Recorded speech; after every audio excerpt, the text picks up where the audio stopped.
Selamat pagi, Bapak, Ibu, Saudara sekalian yang kami kasih dalam Tuhan Yesus Kristus.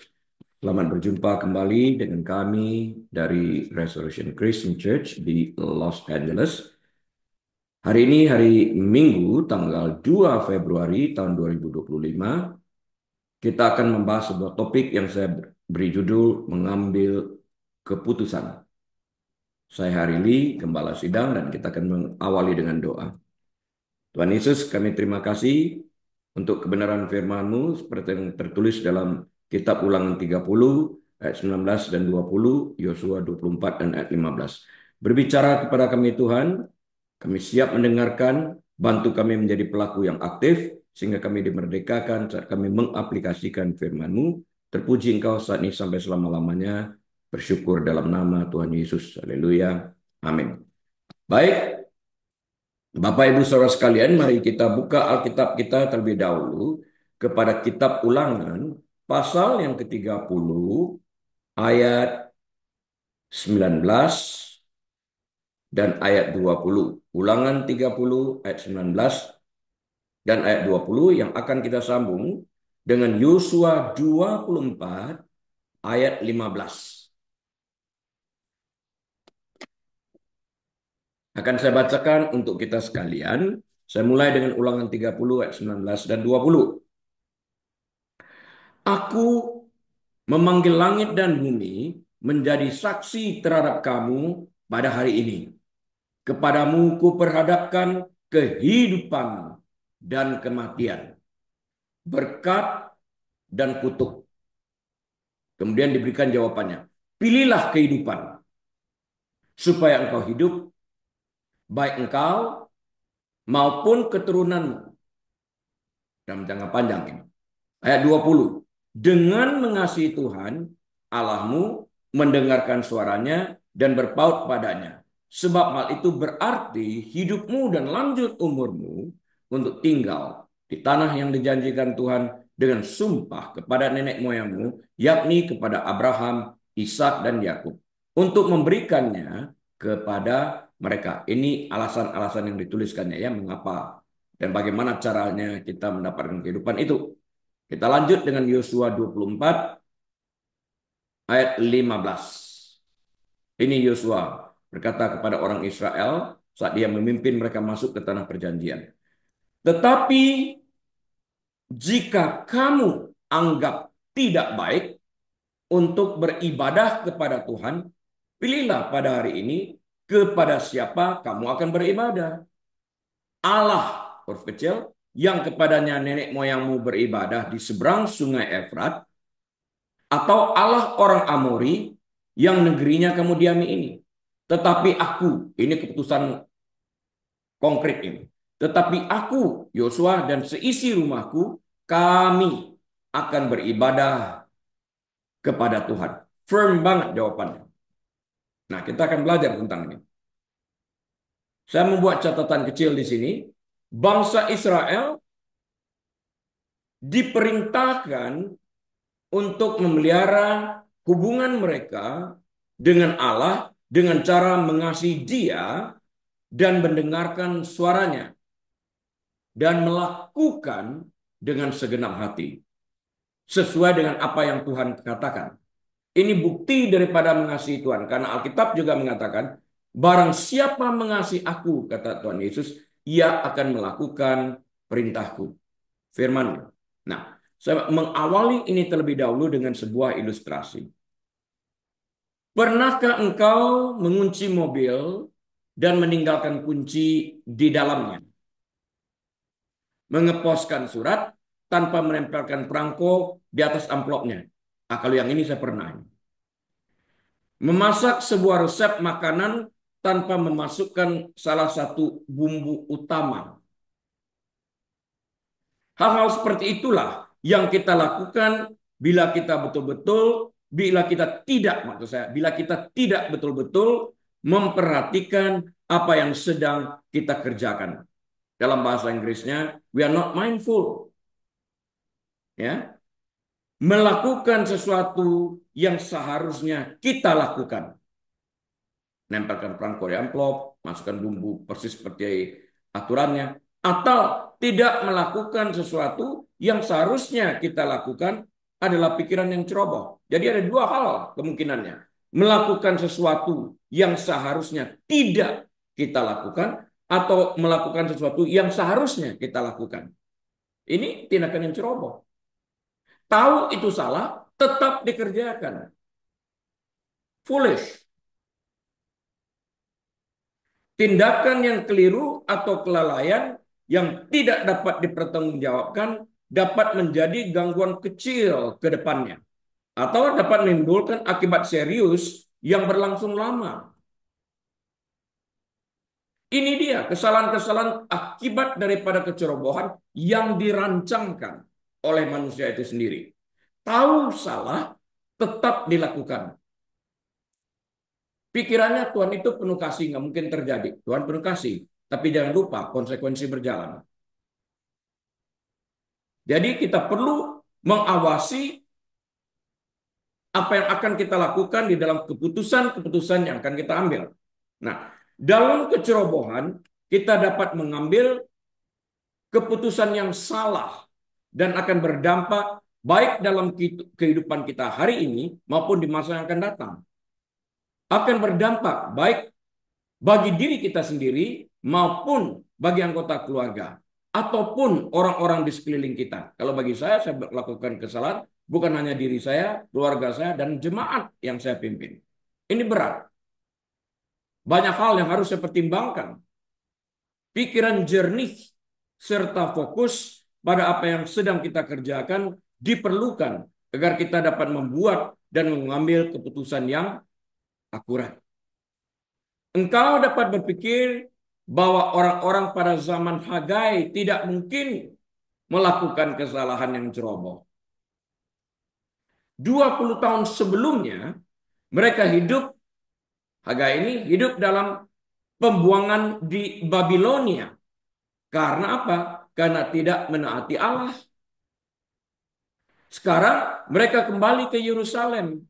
Akan tetapi hidup mereka seolah-olah menunjukkan tidak pernah mengalami pembuangan. Nah, maka melalui Nabi Hagai, Allah memberitahu mereka, perhatikanlah keadaanmu.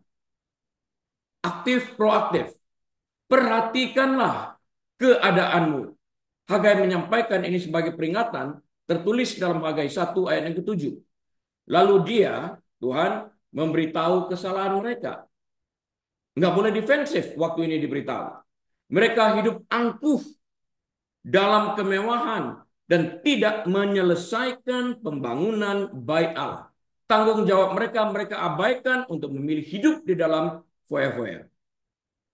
Pikiran yang ceroboh telah menghasilkan kelalaian dan keputusan yang keliru. Janji adalah janji, tidak boleh dilanggar.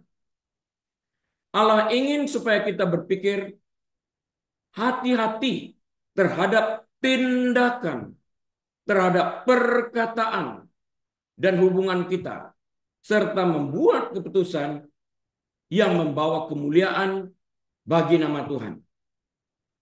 Apapun yang kita kerjakan hari ini, pikirkanlah dengan sungguh-sungguh. Karena apa yang kita putuskan dan lakukan pada hari ini, bukan hanya berhenti pada hari ini, dampaknya akan berkelanjutan di masa yang akan datang. Kalau orang menanam benih yang jelek, tidak mungkin hasilnya baik. Nggak akan. Nggak akan. Kita juga tidak dapat mengatakan, ya Tuhan baik, Tuhan mengerti lah.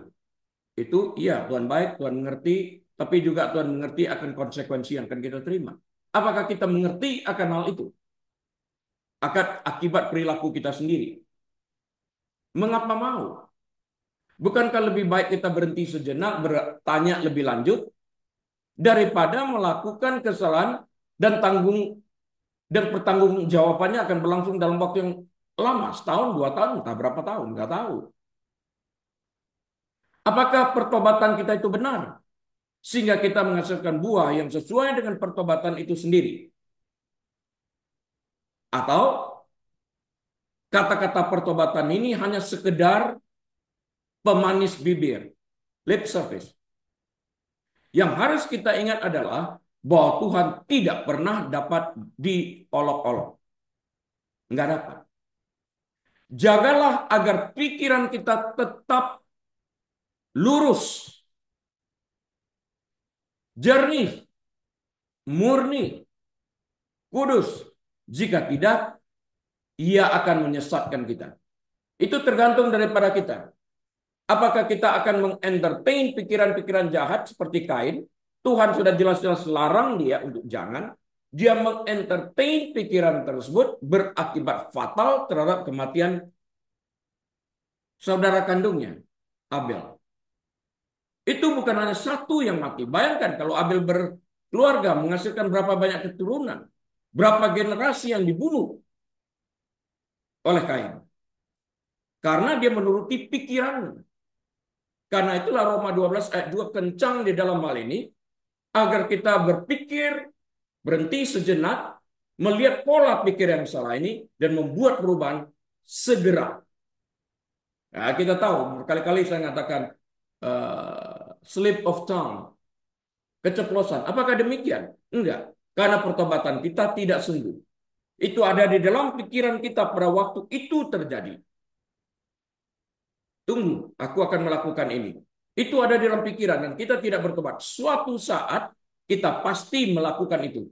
Dan seringkali kita lupa. Waktu konsekuensi terjadi, kita tidak ingat sesuatu seperti ini yang kita sebabkan.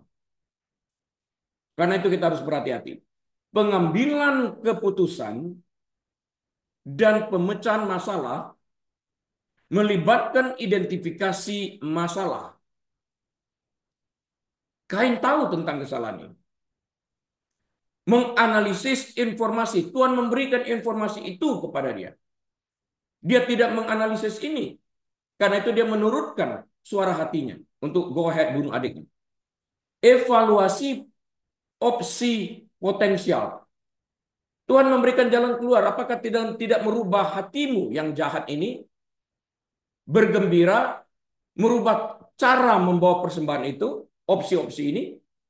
Dia harus evaluasi. Dia tidak lakukan ini. Pemilihan tindakan terbaik, penerapan solusi, dan pemantauan hasil. Ini semuanya dibeberkan di dalam Alkitab. Saya hanya merangkumkan ini.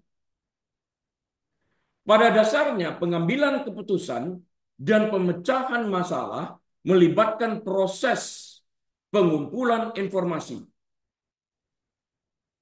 Tuhan secara sukarela memberikan informasi itu kepada Kain. Yosua memberikan informasi itu kepada orang Israel. Pikirkan ini, pikirkan. Yang mana kamu mau? Seringkali kita nggak duduk diam memikirkan itu.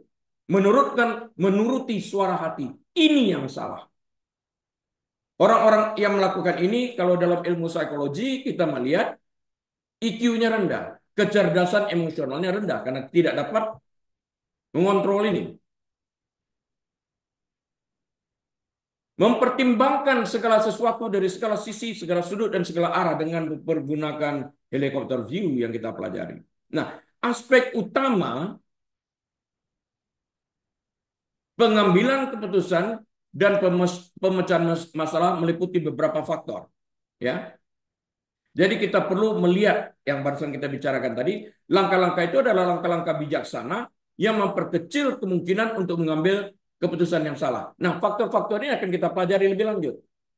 Yang pertama, faktor yang meliputi yang harus kita perhatikan dengan sungguh-sungguh sebelum mengambil keputusan agar memperkecil kemungkinan membuat kesalahan adalah mengerti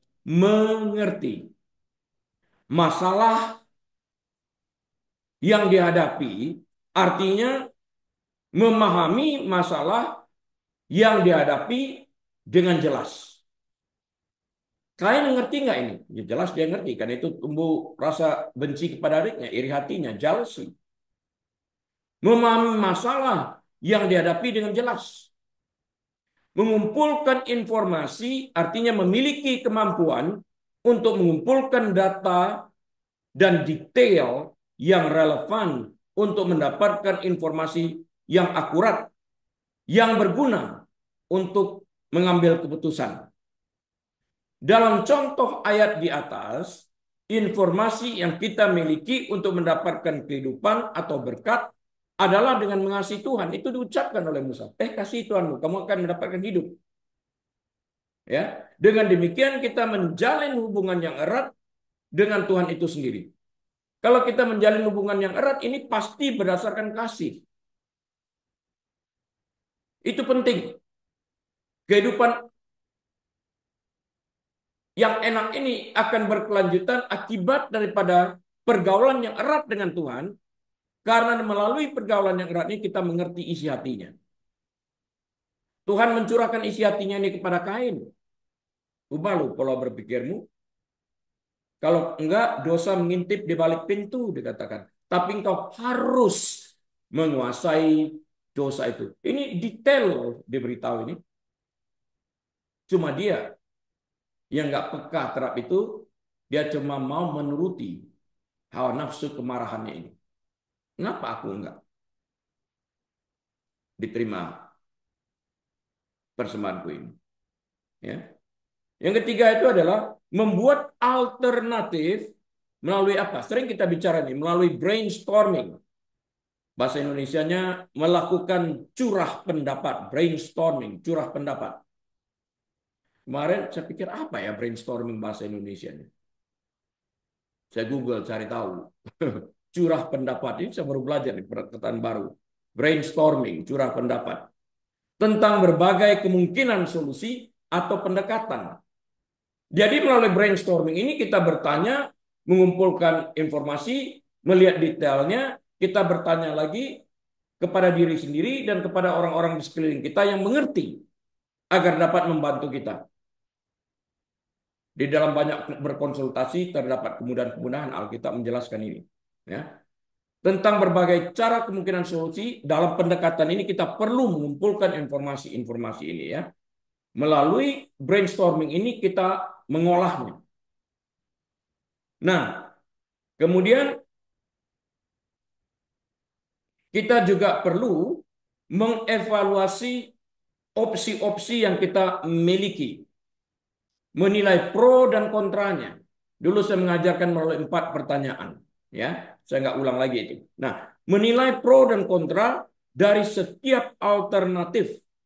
Mempertimbangkan potensi risiko dan manfaat. Ini gagal dilakukan oleh Kain. Ya, diperingatkan oleh Yosua kepada rakyat Israel yang akan menyeberang masuk ke tanah perjanjian 2,5 juta, 3 juta orang ini. Ya, ini penting. Dan kemudian buat pilihan kita melalui opsi terbaik berdasarkan analisis. Kegagalan pada Kain membuat analisis ini mengikuti suara hatinya. Dalam contoh di atas, ayat di atas, Tuhan meminta umat Israel untuk memilih antara hidup dan mati. Antara berkat dan kutuk. Kalau sampai berkat dan kutuk, orang gue mau berkat. Tanpa mengerti apa maksudnya. Apa yang terbaik dari antara dua pilihan yang ditawarkan Musa? Nah, hidup atau mati, berkat atau kutuk. Dalam kitab Ulangan ini, kita dapat mengevaluasi apa yang dapat membawa kita kepada hidup atau yang dapat membawa kita kepada berkat, dan sebaliknya, apa yang dapat membawa kita kepada kematian dan kepada kutuk. Kita harus pertimbangkan ini dengan menganalisis semua faktor yang ada dan menarik kesimpulan. 4 pertanyaan yang pernah saya ajarkan itu sangat membantu. Nah, kemudian menerapkan solusi, menjalankan rencana pilihan.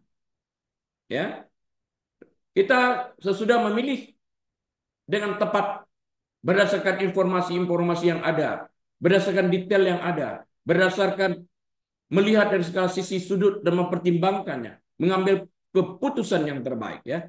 Jadi kita merencanakan rencana yang telah kita pilih. Jika kita memilih hidup, maka kita harus secara persisten dan konsisten mengasihi Tuhan dengan melakukan ketetapan-ketetapannya. Karena syarat untuk kita mendapatkan hidup itu adalah mengasihi Tuhan. Kita tidak dapat mengasihi, sudah dikasih satu hari. Oh enggak, setiap hari. Setiap saat, setiap detik dalam kehidupan kita ini. Kita mau hidup kan? Hidup dalam pengertian ya bukan hanya napas yang melekat pada diri kita ini, melalui hidung kita ini. Enggak. Hidup dalam arti berbuah. Yang mati tidak berbuah. Hidup itu berbuah. Pohon mati tidak berbuah. Manusia yang hidup harus berbuah. Apakah rohaninya kita mati? Kalau rohaninya kita mati, kita tidak akan menghasilkan buah roh. Kita tidak menghasilkan buah kebaikan dan sebagainya ini. Enggak ada. Kita harus memantau itu. Ya, menerapkan solusi itu dengan persisten dan konsisten. Dan kemudian memantau dan mengevaluasi kembali. Melacak hasil keputusan dan melakukan penyesuaian jika perlu. Kita pantau apakah pertobatan kita ini sudah benar. Apakah buah pertobatan itu sudah terjadi. Apakah kita jatuh kembali. Kita sesuaikan dan kita buat perubahan. Kita bangkit kembali. Bukan menyerah tapi bangkit. Tentang hal ini kita dapat belajar dari Yosua 24 ayat 15 tadi. Pada saat kita memantau orang-orang di seberang Sungai Efrat, kita akan menemukan kepada siapa mereka beribadah. Apakah penyembahan seperti itu yang ingin kita lakukan? Yosua dengan jelas mengevaluasi tentang hal ini dan ia mengambil keputusan berdasarkan evaluasi yang telah diambilnya. Sejauh ini Tuhan yang menuntun. Aku sudah melihat Laut Merah dibelah, aku sudah melihat Sungai Yordan dibelah, aku sudah melihat mana turun, aku melihat air keluar dari batu karang, aku makan daging dan sebagainya. Apakah aku mau mengikuti Allah asing ini? Apakah itu bijaksana? Tuhan begitu baik bagiku setiap saat dan setiap waktu. Dia baik dan selalu akan baik karena dia sumber kebaikan. Kalau aku menolak sumber kebaikan itu, aku tidak memiliki sumber kebaikan lainnya. Dengan demikian kita persis tahu dengan segala detailnya, maka kita akan menolak penyembahan berhala terhadap orang-orang di seberang Sungai Efrat itu. Kita akan memilih Yahweh ini. Tapi berapa banyak orang yang menuruti emosinya? Sesaat, karena dagingnya mau seperti itu. Ah Tuhan ngertilah, nanti aku minta maaf. Bukan seperti itu. Itu engkau merancangkan untuk menyalibkan Yesus. Tentang ini telah kita bahas juga. Nah, dalam Ulangan 30 ayat 19, Musa memberikan opsi dalam pertanyaan yang diajukannya. Dan Musa bahkan menyediakan jawaban terhadap opsi yang diberikannya. Di sini kita belajar cara membuat keputusan terbaik yang berguna dan bermanfaat bagi kita. Mari kita belajar bersama-sama melalui pertanyaan berikutnya. Apa yang dimaksud dengan kepadamu kuperhadapkan kehidupan dan kematian dalam Ulangan 30 ayat 19? Itu awalnya kan begitu. Apa sih maksudnya? Kepadamu kuperhadapkan hidup dan mati, berkat dan kutuk. Maksudnya apa? Hidup dan mati. Maksudnya apa? Nah, Allah menghadapkan kehidupan dan kematian kepada umatnya, Israel, di perbatasan tanah perjanjian. Sebelum nyebrang itu kan ya. Seperti halnya semua orang, anak-anak Israel, memiliki pilihan ya. Mereka bisa menaati Allah atau tidak menaatinya. Pilihannya ada pada mereka. Pilihan juga ada pada kita. Kita mau tekun mengikuti Tuhan atau tidak. Persisten dan konsisten atau tidak. Apakah kita mau setia kepada Tuhan atau tidak. Pilihannya ada pada kita. Jangan sampai pada waktu masalah datang kita blame Tuhan, kok ini terjadi. Ya, Tuhan tidak bertanggung jawab atas pilihan kita. Satu pilihan akan menuntun kepada kehidupan dan pilihan lainnya akan menuntun kepada kematian. Itu penting kita sadari. Kematian yang dimaksud adalah kematian kekal, artinya terpisah dari Allah untuk selamanya. Bukan kematian dalam arti kita berhenti bernapas saja, tapi kematian yang lainnya, yaitu kematian kekal di dalam neraka, terpisah dari Allah untuk selama-lamanya, di mana kita tidak pernah dapat merasakan kasih Allah, kebaikan Allah yang berlimpah di dalam kerajaan surga. Bukankah itu pilihan kita? Jangan sampai kita berpikir ya gimana nanti. Terlambat. Karena keputusan itu harus kita ambil saat kita masih dalam keadaan waras dan masih bernapas. Setelah mati kita tidak dapat membuat keputusan. Terlambat sudah. Semuanya harus dipersiapkan. Kita juga berbicara tentang 5 gadis yang bijaksana dan yang tidak bijaksana. Akhirnya pintu tertutup akibat perilaku mereka sendiri. Dalam kitab Ulangan terdapat pidato perpisahan Musa kepada umat Israel di akhir hidupnya. Umat itu telah mengembara di padang gurun selama kurang lebih 40 tahun karena generasi orang Israel yang tidak percaya, yang menolak untuk memasuki tanah itu telah meninggal. Baru masuk generasi mudanya. Generasi pertama itu melawan. Ingat, 12 orang itu diutus Musa untuk pergi ke tanah perjanjian untuk diintip sebelum diduduki selama 40 hari. Mereka menista Tuhan dengan laporan mereka. 10 orang itu kecuali Yosua dan Kaleb. Nah, 1 hari diperhitungkan konsekuensinya 1 tahun. 40 hari menjadi 40 tahun mengembara di padang gurun. Ngomel kan? Sudah itu bukan melihat kesalahan defensif menyalahkan Tuhan kembali. Mana daging, mana makanan, mana air. Emang nggak ada kuburan di Mesir maka mau dikuburkan di sini? Perkataannya perkataan kutuk semua. Itu dia, Tuhan dinista oleh perkataan mereka. Ya, hati-hati di dalam berkata-kata. Dalam kemarahan mudah sekali berbuat kesalahan. Satu-satunya yang selamat berusia di bawah 20 tahun pada saat penolakan Israel. Dan ada banyak orang Israel lainnya yang lahir setelah tahun-tahun berikutnya. Sehingga mereka tidak secara pribadi menyaksikan tulah-tulah di Mesir, terbelahnya Laut Merah, atau pertunjukan kuasa dan kemuliaan Allah yang spektakuler pada saat pemberian hukum Taurat di Gunung Sinai. Nah, Musa mengingatkan mereka tentang hal-hal ini dan tentang apa yang Tuhan harapkan dari diri mereka.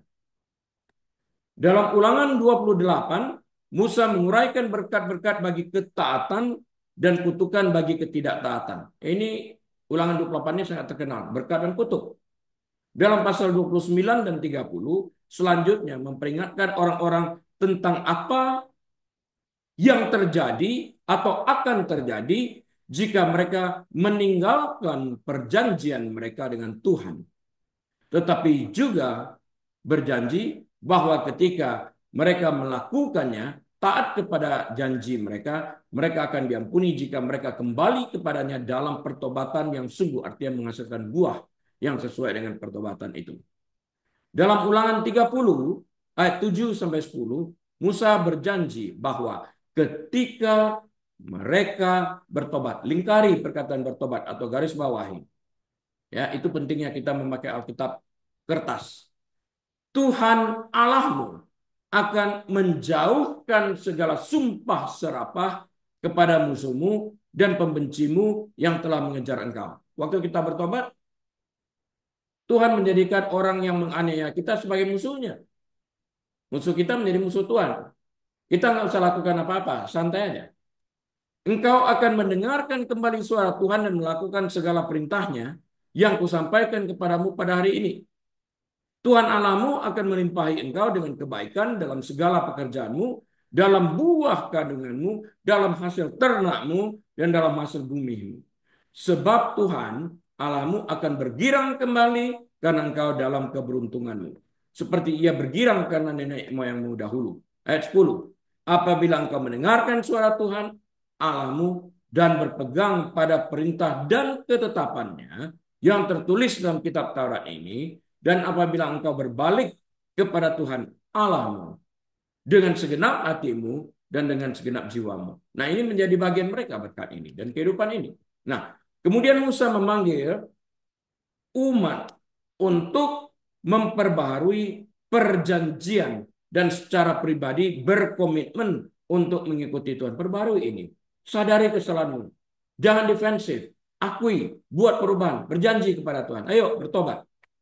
Dalam konteks inilah ia berkata, sebab perintah ini yang kusampaikan kepadamu pada hari ini. Tidaklah terlalu sukar bagimu dan tidak pula terlalu jauh. Jadi jangan bikin alasan. Ayat 12. Tidak di langit tempatnya, sehingga engkau berkata, siapakah yang akan naik ke langit dan mengambilnya bagi kita dan memperdengarkannya kepada kita supaya kita melakukannya. 13. Juga tidak di seberang laut tempatnya, sehingga engkau berkata, siapakah yang menyeberang ke seberang laut untuk mengambilnya bagi kita dan memperdengarkannya kepada kita supaya kita melakukannya. Ayat 14. Tetapi firman ini sangat dekat kepadamu, yakni di dalam mulutmu dan di dalam hatimu untuk dilakukan. Ya kalau nggak pernah baca Alkitab, mana ada di dalam hati? Nggak ada. Ayat itu tinggal dalam hati kita melalui perenungan. Dan melalui mulut kita ucapkan. Nah, ingatlah, aku menghadapkan kepadamu pada hari ini kehidupan dan keberuntungan, kematian dan kecelakaan. Karena pada hari ini aku memerintahkan kepadamu untuk mengasihi Tuhan Allahmu dengan hidup menurut jalan yang ditunjukkannya dan berpegang pada perintah, ketetapan dan peraturannya supaya engkau hidup dan bertambah banyak dan diberkati oleh Tuhan Allahmu, didengeri kemana engkau masuk untuk mendudukinya. 17. Tetapi jika hatimu berpaling dan engkau tidak mau mendengar, maka bahkan engkau mau disesatkan untuk sujud menyembah kepada Allah lain dan beribadah kepadanya. 18. Maka aku, Musa maksudnya, memberitahukan kepadamu pada hari ini bahwa pastilah kamu akan binasa.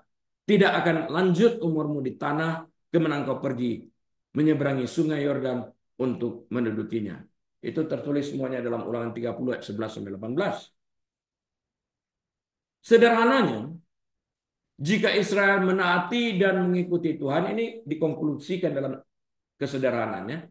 Jika Israel menaati dan mengikuti Tuhan, mereka akan memperoleh hidup dan berkat. Jika mereka tidak menaati dan meninggalkan Tuhan atas dasar pilihan mereka, mereka akan mengalami kematian dan kehancuran. Tuhan memberikan pilihan kepada umatnya, hidup atau mati berdasarkan ketentuan-ketentuan perjanjian lama. Kita melihat konsekuensi kematian dan kehancuran terjadi di seluruh perjanjian lama dengan sangat sedikit sekali titik terangnya. Nah, titik terangnya kita alami pada zaman anugerah melalui Yesus Kristus.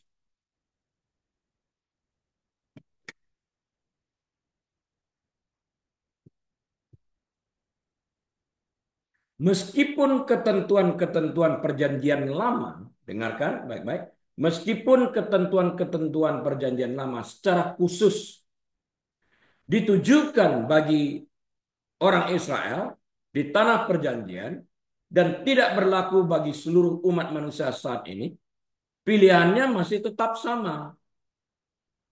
Allah masih menetapkan hidup dan mati di hadapan kita. Coba kita baca dalam Roma 6 ayat 23. Roma 6 ayat 23 dari kitab Perjanjian Baru ya. Ini konsep ini masih ada.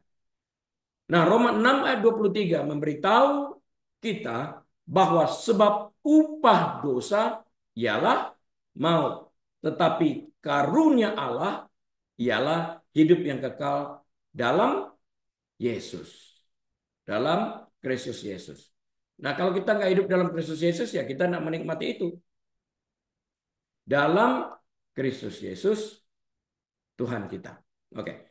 Mereka yang menerima Kristus dengan iman akan mengalami hidup dan berkat yang kekal. Jangan artikan berkat itu sebagai uang yang berlimpah. Ini pengajaran orang-orang yang mengajarkan Injil kemakmuran suka banget nih mengajarkan yang sesat.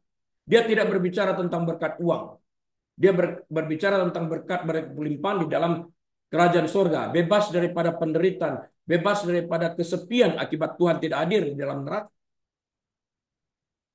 Nah, sementara mereka yang menolak Kristus akan mengalami kematian dan kebinasaan yang kekal jauh dari Allah. Ada pilihan yang jelas dengan konsekuensi yang kekal. Ya, apa artinya? Pilihlah kehidupan. Dalam Ulangan 30 ayat 19. Hari ini kuperhadapkan hidup dan mati, berkat dan kutuk. Kemudian dikasih tahu jawabannya. Pilihlah kehidupan. Rupa-rupanya di antara 2,5-3 juta umat Israel ini ada yang tidak mengerti untuk memilih hidup atau memilih berkat, artinya kehidupan yang kekal di surga. Ya. Dalam Ulangan 30 ayat 19 sampai 20 kita menemukan salah satu komunikasi kitab suci yang paling langsung mengenai pilihan yang kita buat dan kehendak Allah bagi umatnya. Jadi keputusan yang sejalan, seiring, senada dengan kehendak Tuhan. Itu yang paling baik. Ya, kita lihat di dalam Ulangan 30 ayat 19 dan 20 ini. Kita baca sekali lagi. Aku memanggil langit dan bumi menjadi saksi terhadap kamu kapan? Pada hari ini. Kepadamu ku perhadapkan kehidupan dan kematian, berkat dan kutuk. Jawabannya, pilihlah kehidupan. Supaya apa? Supaya engkau hidup, baik engkau maupun keturunanmu di masa yang akan datang maksudnya. Nah, ayat 20. Caranya bagaimana? Ditunjukkan dalam ayat 20. Dengan mengasihi Tuhan Allahmu, mendengarkan suaranya dan berpaut padanya. Artinya berpegang kepada kebenaran firman-Nya. Sebab hal itu berarti hidupmu dan lanjut umurmu untuk tinggal di tanah yang dijanjikan Tuhan dengan sumpah kepada nenek moyangmu. Yakni kepada Abraham, Ishak, dan Yakub untuk memberikannya kepada mereka. Ya, saat Musa mendekati akhir pelayanannya, ia menasihati umat Allah untuk memilih hidup. Ia menguraikan cara untuk memilih hidup, yaitu dengan mengasihi Tuhan Allahmu, satu, mengasihi Tuhan Allahmu, mendengarkan suaranya, dua, dan ketiga, berpaut padanya, melekat padanya, berpegang padanya, firman. Sebab hal itu berarti, ini konklusinya, kesimpulannya, yang kita dapati, hidupmu dan lanjut umurmu untuk tinggal di tanah yang dijanjikan Tuhan. Oke? Jelas ini cara mengambil keputusan Tuhan uraikan di sini.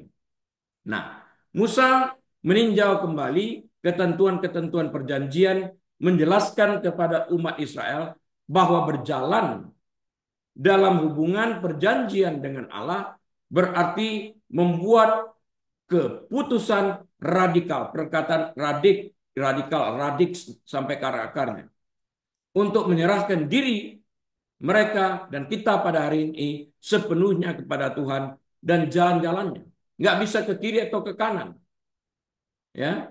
Keluaran 19 ayat 3 sampai 9, Keluaran 19 ayat 3 sampai 9 ataupun Yosua 24 ayat 15 sampai 24. Bagi yang mau belajar lebih lanjut ini referensinya. Memilih Tuhan berarti memilih kehidupan karena Tuhan itu adalah sumber kehidupan. Memilih kebaikan karena Tuhan itu adalah sumber kebaikan. Memilih hikmat karena Tuhan itu adalah sumber hikmat. Untungnya banyak. Berpisah dari Tuhan atau menolak Tuhan kehilangan semuanya ini. Pikirkan itu baik-baik. Memilih kehidupan menunjukkan bahwa orang memiliki pilihan. Pilihlah hidup. Artinya mereka mempunyai pilihan. Mempunyai kuasa untuk menentukan pilihan mereka. Memiliki keputusan untuk dibuat melalui pilihan yang diambil. Nah, kita memilih kehidupan dengan memilih Allah. Ketika kita menanggapi Tuhan dalam iman, kasih, dan ketaatan, kita menerima kehidupan kekal. Proses daripada iman itu sendiri. Di bawah perjanjian lama, Israel menerima kehidupan yang berlimpah dengan segala kebaikan Allah dan berkat-berkat jasmani. Tertulis dalam Ulangan 11 ayat 26, Ulangan 30 ayat 2 sampai 10, Ulangan 21 ayat 4 sampai 6 dan sebagainya. Oke. Di bawah perjanjian baru, orang-orang percaya kepada Kristus menerima kehidupan yang berkelimpahan. Yohanes 10 ayat 10. Iblis datang untuk mencuri, membunuh, membinasakan. Memisahkan orang dari Tuhan, konteksnya. Tapi aku datang untuk memberikan kehidupan. Hidup yang berkelimpahan di dalam kerajaan surga. Karena dia datang mati untuk menebus dosa. Membayar upah dosa. Ya, menebus orang berdosa dan membayar upah dosa mereka. Setan untuk membuat mereka masuk neraka. Yesus untuk membuat orang percaya beriman kepadanya masuk surga. Itu kehidupan yang berkelimpahan. Yesus berkata, akulah kebangkitan dan hidup. Barang siapa percaya kepadaku, ia akan hidup walaupun ia sudah mati. Kita memilih hidup, kita memilih hidup kita ketika kita menerima Yesus Kristus sebagai Tuhan dan Juru Selamat kita dan mengabdikan diri kita untuk mengikutinya, setia kepadanya sampai kesudahan zaman, persisten dan konsisten, mendisiplin diri kita. Nah, dia menjadi hidup kita. Tuhan memberikan kepada para pengikutnya hidup dalam segala kelimpahan, kehidupan kekal di surga, hidup yang berkelimpahan dalam anugerah dan kasih-Nya yang tiada pernah berkesudahan, kelimpahan dalam hal ini. Punya uang banyak, tidak memiliki kasih, dibenci orang kiri dan kanan, apa gunanya? Nggak ada yang mau berteman. Tuhan mengasihi kita, siang dan malam merawat kita, menjaga kita, melimpahkan anugerah kepada kita, dan sebagainya. Ini hidup berkelimpahan. Bahwa Tuhan memberkati kita dalam bidang finansial, itu bonus. Tuhan memberikan kepada pengikutnya hidup yang berkelimpahan ini. Ya, kehidupan kekal di surga, hidup yang berkelimpahan dalam anugerah Tuhan dan kasih-Nya yang tidak pernah berkesudahan. Ketaatan kita kepada Tuhan mendatangkan hidup sekarang dalam segala kepenuhannya, serta hidup kekal nantinya. Nah, namun ketidaktaatan menghasilkan kutukan terbesar dari semuanya, kematian dan kehancuran sekarang dan selamanya, bahkan saat kita hidup di dunia ini. Bentar ya, saya minum.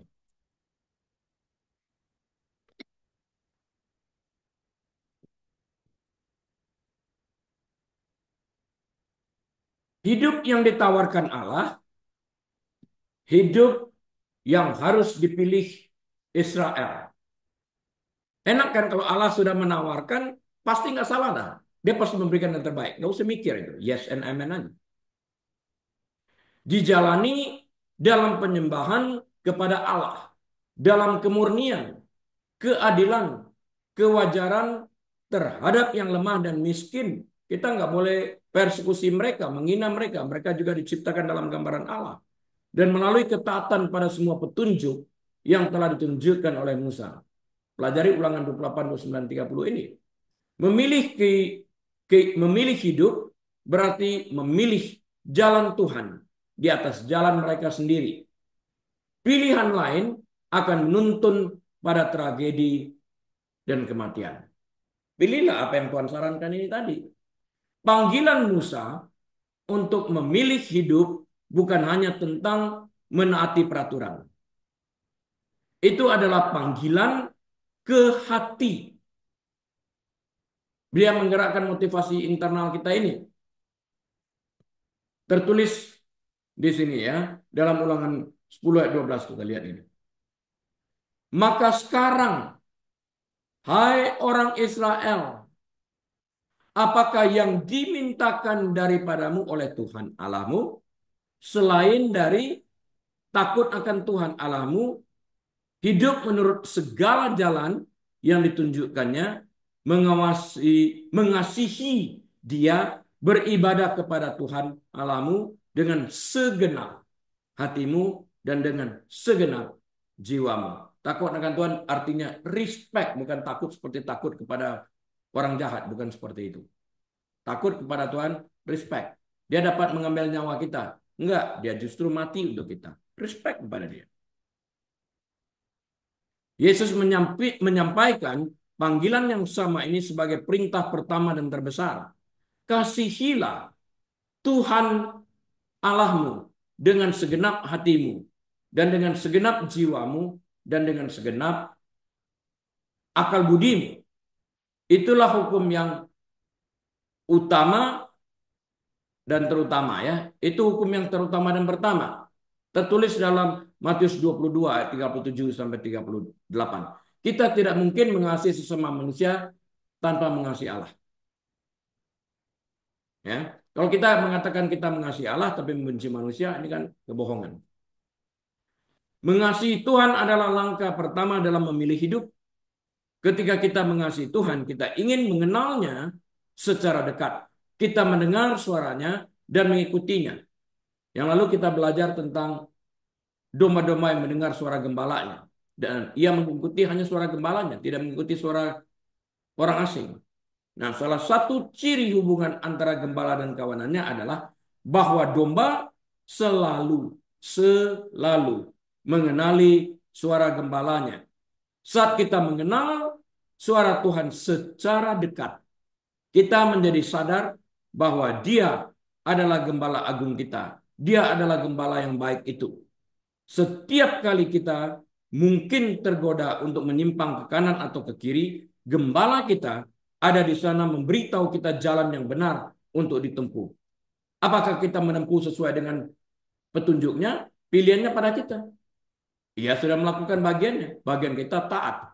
Kita akan menaati dan mengikuti surat Tuhan karena kita mengenal dan mempercayainya dengan sepenuh hati.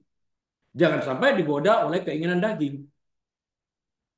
Kita memilih hidup ketika kita memilih Tuhan yang adalah pemberi dan penopang hidup. Alkitab mengatakan bahwa Tuhan mengembuskan nafas hidup ke dalam manusia. Karena hidup kita adalah anugerah dari Tuhan, ya. Karena hidup kita adalah anugerah dari Tuhan, tujuan mutlak kita seharusnya adalah hidup baginya. Ya. Yesus berkata, barang siapa mempertahankan nyawanya, ia akan kehilangan nyawanya. Dan barang siapa kehilangan nyawanya, karena aku, ia akan memperolehnya. Kita memilih hidup dengan melepaskan keinginan yang egois dan hidup demi Dia. Maka kita dapat berkata seperti Rasul Paulus, karena bagiku hidup adalah Kristus dan mati adalah keuntungan.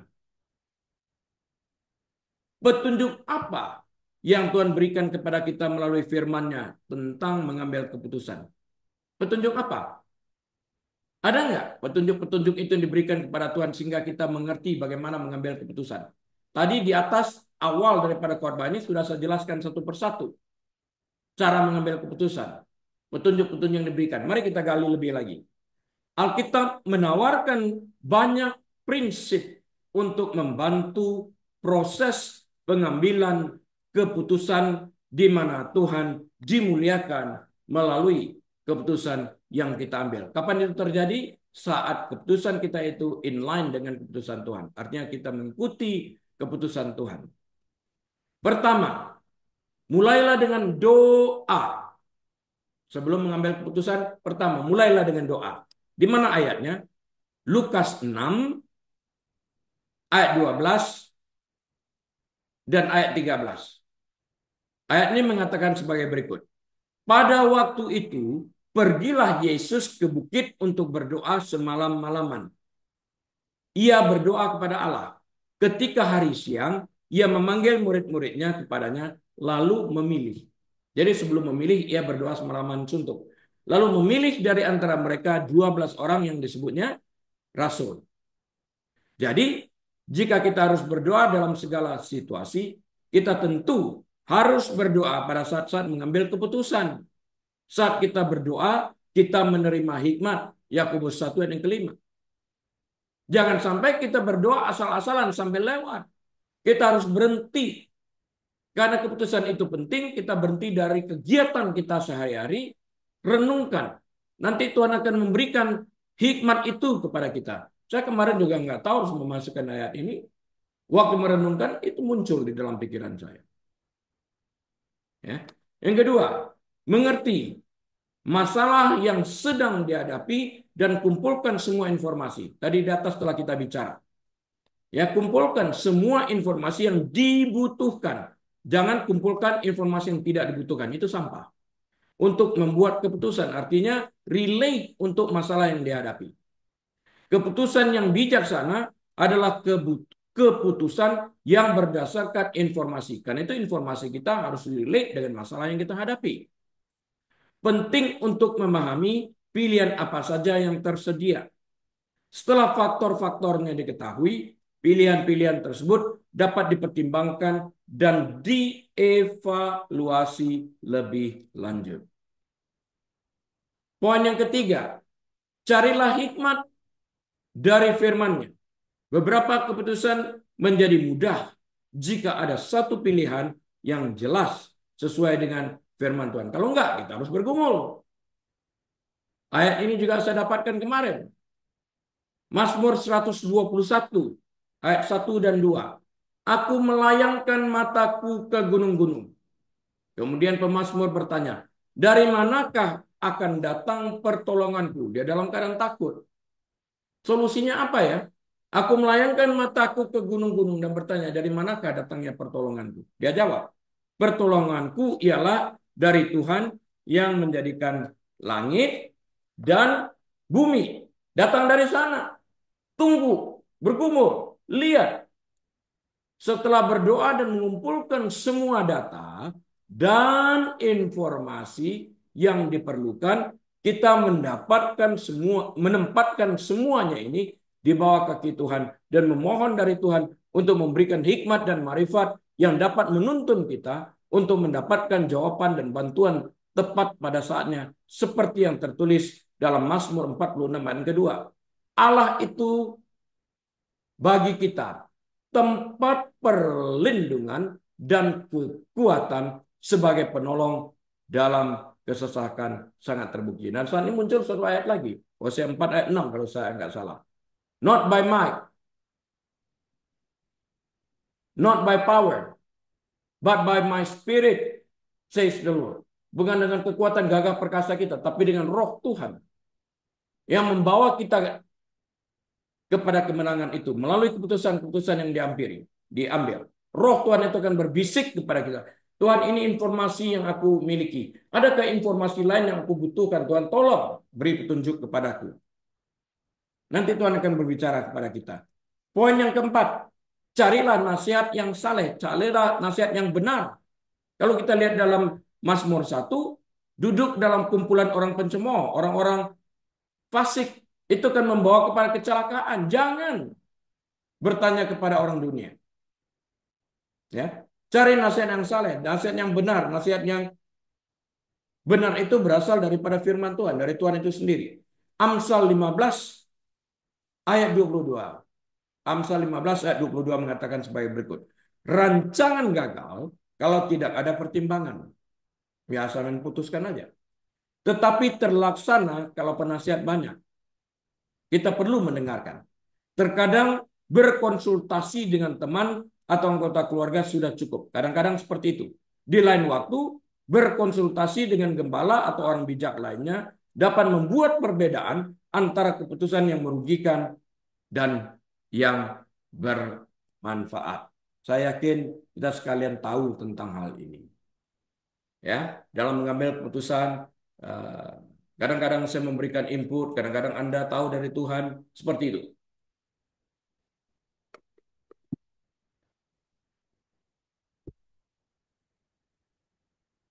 Kelima, percayalah kepada Tuhan dengan keputusan yang kita ambil.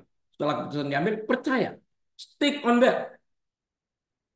Amsal 3, 5-6 mengatakan, percayalah kepada Tuhan. Itu no reservation, segenap hati. Ya, percayalah kepada Tuhan dengan segenap hatimu dan janganlah bersandar kepada pengertianmu sendiri. Jangan double minded ya.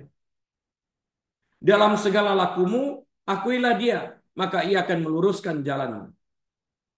Kita perlu melibatkan Tuhan dalam segala sesuatu yang kita lakukan sehingga kita tidak bersandar kepada pengertian kita sendiri, kepada kekuatan kita sendiri. Pada saat Tuhan kita libatkan melalui pergumulan-pergumulan kita dalam doa yang kita panjatkan dan melalui hikmat ilahi yang Tuhan curahkan bagi kita, kita tidak lagi bergantung kepada kemampuan dan kekuatan kita, tapi kepada Dia yang bekerja melalui kita. Keenam, akui kesalahan yang kita perbuat, jangan defensif, akui. Dan segera bangkit untuk membuat perubahan. Mengakui kesalahan adalah bagian dari usaha kita untuk membuat mimpi kita menjadi kenyataan. Thomas Edison, lihat itu. Selama kita berusaha dan tidak berhenti untuk mencoba, Setelah membuat kesalahan, kita pasti akan tiba di tempat tujuan kita karena mata kita akan tertuju pada nilai-nilai yang kita tempatkan pada tujuan yang kita miliki. Kita menempatkan nilai-nilai surgawi itu, maka mata kita tertuju kepada Yesus. Yang ketujuh, yang terakhir, hadiahi usaha, bukan hasilnya. Reward your effort, not results. Usaha keras kita akan membuat impian kita menjadi kenyataan. Terletak pada nilai-nilai yang kita tempatkan pada tujuan yang ada. Ada orang gampang menyerah. Karena itu kita wajib menghadiahi reward effortnya. Orang yang tidak gampang menyerah ini akan melihat hasilnya. Nah, nilai-nilai ini yang merupakan motor penggerak untuk memotivasi kita dari dalam. Motivasi internal, internal motivation. Untuk mencapai impian kita. Karena dia melihat ke depan, saya harus mendapatkan itu. Dia tempatkan nilai itu di sana. Dia bergerak berdasarkan nilai yang ada ini tadi. Kalau nggak ada, nah itu repot, gampang menyerah. Berdoa dan bekerja adalah moto. Ora et labora, kan? Berdoa dan bekerja adalah moto yang harus kita miliki untuk terus berusaha dan tidak berhenti mencoba sampai kita berhasil meraih apa yang kita cita-citakan. Keberhasilan yang kita raih dapat menggoda kita. Ini poin penting lagi. Keberhasilan yang kita raih dapat menggoda kita untuk percaya bahwa hal ini terjadi karena kekuatan, bakat, atau kejeniusan kita sendiri. Ada contoh-contohnya di dalam Alkitab. Gideon akhirnya cuma pilih 300 orang. Kenapa? Jangan-jangan nanti engkau berkata karena army kami yang kuat, kekuatan kami yang... No, no, no, no. 300 orang pergi berperang dengan cara yang sederhana. Ya, Tuhan yang berperang. Namun Tuhanlah yang memberkati usaha kita dan Tuhan juga yang memberi kekuatan kepada kita untuk berusaha. Tuhan yang menempatkan the will kepada kita dan tidak berhenti mencoba seperti yang tertulis dalam Yohanes 3:27. Tidak ada seorang pun yang dapat mengambil sesuatu bagi dirinya kalau tidak dikaruniakan kepadanya dari sorga. Nggak ada yang bisa klaim itu gua hebat. Kecuali orang narsis lah ya menganggap itu. Orang yang waras pikirannya tidak boleh berpikir seperti itu. Kesimpulan saya adalah seperti ini. Amsal 10, catat baik-baik. Amsal 10 ayat 22 mengingatkan kita. Mengingatkan apa? Berkat Tuhanlah yang menjadikan kaya. Susah payah tidak akan menambahinya. Yang membuat kita berhasil dalam segala sesuatu yang kita kerjakan dan dalam setiap keputusan yang kita ambil adalah berkat perkenanan Tuhan. Karena tanpa berkat perkenanan Tuhan ini, segala usaha dan jerih payah kita akan sia-sia, kata Alkitab. Amsal 16 ayat 3. Amsal 16 ayat 3 juga mengingatkan kita tentang hal ini. Serahkanlah perbuatan rencanamu juga maksudnya di sana ya kepada Tuhan, maka terlaksanalah segala rencanamu ini. Jadi yang membuat impian kita menjadi kenyataan adalah Tuhan yang memberkati setiap rencana, setiap usaha, effort kita, dan perjuangan kita. Amin. Tuhan Yesus, kami terima kasih hamba-Mu telah selesai berbicara, biarlah Engkau terus menolong kami agar kami bergerak seiring dengan irama Tuhan. Terima kasih Tuhan. Jemaat yang dikasih Tuhan, mari kita buka pintu hati kita dan angkat kedua tangan kita. Terimalah berkat Tuhan. Tuhan memberkati engkau dan melindungi engkau. Tuhan menyinari engkau dengan wajahnya dan memberi engkau kasih karunia. Tuhan menghadapkan wajahnya kepadamu dan memberi engkau damai sejahtera. Tuhan membuat engkau menjadi kepala, bukan ekor. Naik, tidak pernah turun. Diberkati saat engkau masuk. Diberkati saat engkau keluar. Diberkati bakulmu. Diberkati tempat adonanmu. Diberkati kandunganmu. Diberkati kesehatanmu. Diberkati pelayananmu. Diberkati pekerjaanmu. Diberkati rumah tanggamu. Apapun yang engkau kerjakan, Tuhan yang membuat berhasil dan namanya dipermuliakan. Terima kasih Tuhan, biarlah kami boleh membuka lembaran waktu kami ini dengan hati penuh dengan ucapan syukur dan terima kasih. Dengan hikmat dan marifat dari Allah Bapa, damai sejahtera dari Tuhan Yesus Kristus, dalam persekutuan yang manis dan erat bersama dengan Tuhan Allah Roh Kudus saat ini sampai selama-lamanya. Yesus Tuhan datang kali keduanya menjemput kita semua yang percaya kepadanya. Semua umat yang menerima berkat berkata, amin. Baik Bapak Ibu Saudara sekalian, kebaktian telah selesai. Atas seizin Tuhan kita akan bertemu kembali minggu depan. Tuhan Yesus memberkati. Shalom.